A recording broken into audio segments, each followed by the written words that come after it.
그제 연세대 기계공학과 교수가 텀블러를 이용한 사제 폭발물 때문에 부상을 당했죠. 피의자를 잡고 보니 박사과정을 밟고 있던 25살의 대학원생이었습니다. 과학고를 조기 졸업할 정도로 앞날이 유망했던 과학 영재는 왜 철없는 범죄를 저질렀던 걸까요?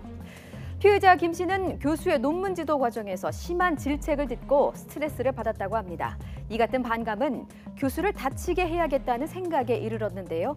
그 무렵 김 씨는 텀블러 사제 폭탄의 참고서를 발견합니다. 그것은 바로 러시아에서 일어난 테러였습니다. 러시아 상트페테르부르크 지하철 테러 사건을 보고 폭탄을 만들어야겠다는 영감을 얻었다고 합니다. 불순한 생각은 현실이 됐고 하숙방이 곧 실험실이 됐습니다. 건전지로 점화 장치를 만드는 등 공학도의 실력과 지식이 총동원됐습니다.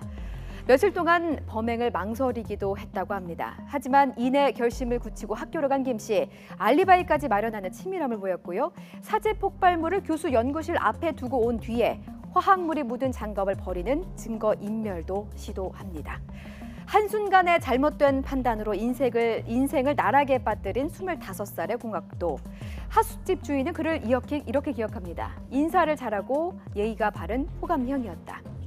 평범했던 학생은 피의자로 전락했습니다. 피해 교수는 교육자적인 입장에서 학생의 처벌을 원치 않는다는 입장을 밝혔다고 하는데요. 하지만 김 씨는 조금 전에 결국 구속됐습니다. 이 사건 전문가와 함께 집중 분석해 보겠습니다.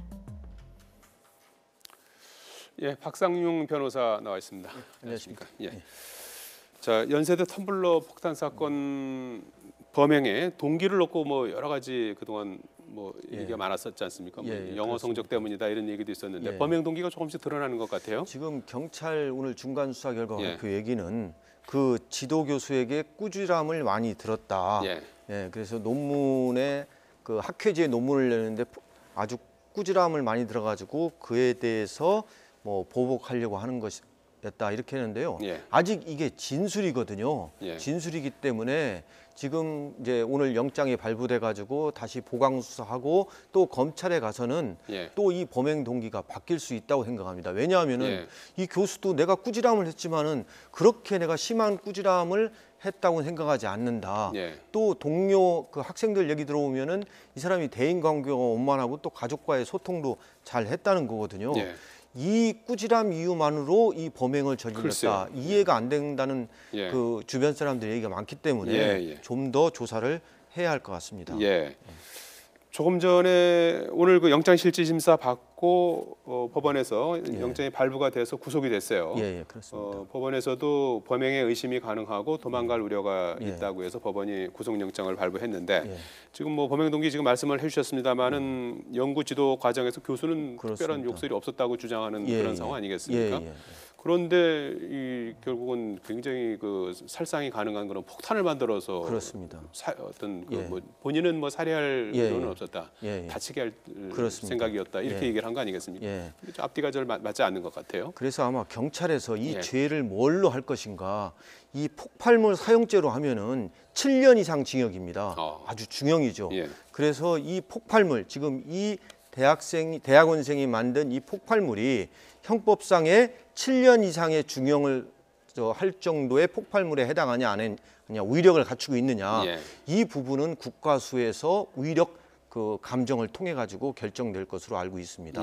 그 사람의 어떤 위력이나 또는 파편에 의해서 사람의 생명이나 신체에 그렇게 심할 정도의 위력을 갖고 있지 않다고 하면은 이 형법상의 7년 이상에 해당하는 폭발물 사용죄 대신에 1년 이상에 해당하는 폭발성 물건 파열죄를 적용할 수 있습니다. 차이가 크군요. 그렇습니다. 그래서 이 대학원생이 제조하고 사용한 이 폭발물이 그렇죠. 텀블러 폭탄물이 과연 폭발성이 그렇게 위력이 뛰어나냐 안 뛰어나냐, 이건 국가수의 감정의 결과를 보고 법을 적용할 것 같습니다. 피해 교수는 처벌을 원치 않는다고 했습니다. 교육적인 차원에서 그렇습니다. 처벌을 원치 않는다. 이런 경우에는 어떻게 되는 겁니까, 처벌이? 처벌 첫째 이제 아까 제가 말씀드렸듯이 죄명을 폭발물 사용죄로 하느냐, 폭발 물건 파열죄로 하느냐에 따라 틀리는데요. 그 처벌을 피해자가 원치 않기 때문에 감경을 할 수 있습니다. 다만 이 죄명이 폭발성 물건 파열죄라든가 폭발물 파열죄, 어떤 개인의 어떤 그게 아니라 사회 공공의 안녕을 침해할 수 있는 예. 공안에 해당하는 죄거든요. 예. 그렇기 때문에 그렇게 많은 감경을 받지는 못할 것이다라는 생각이 듭니다. 그것도 국가수 결과에 따라서 상당히 달라지겠고요. 그렇습니다. 수도권의 한 과학고등학교를 그것도 조기에 졸업한 수재라고 하는데요. 예. 왜 이런 일을 저질렀다고 보십니까? 제 생각에는 좀 뭐 심층 상담도 필요할 것 같은데요. 예. 이 사람이 엘리트 의식이 상당히 강한 것 같습니다. 그러니까 어떻게 보면은 고등학교를 정상적으로 졸업한 게 아니라 월반해가지고 이렇게 이제 들어갔거든요. 예. 그러다 보니까 어떤 자기 어떤 연구에 대한 자존심도 강하고 거기서 어떤 좀 트러블이 있었는데 예. 그 트러블을 만약에 이 사람 얘기가 사실이라면 좀 이거를 해소하지 못하지 않았냐, 어떤 그 주변에 어떤 그러한 상담 창구라든가 이런 게 없지 않았나 하는 생각이 들고요.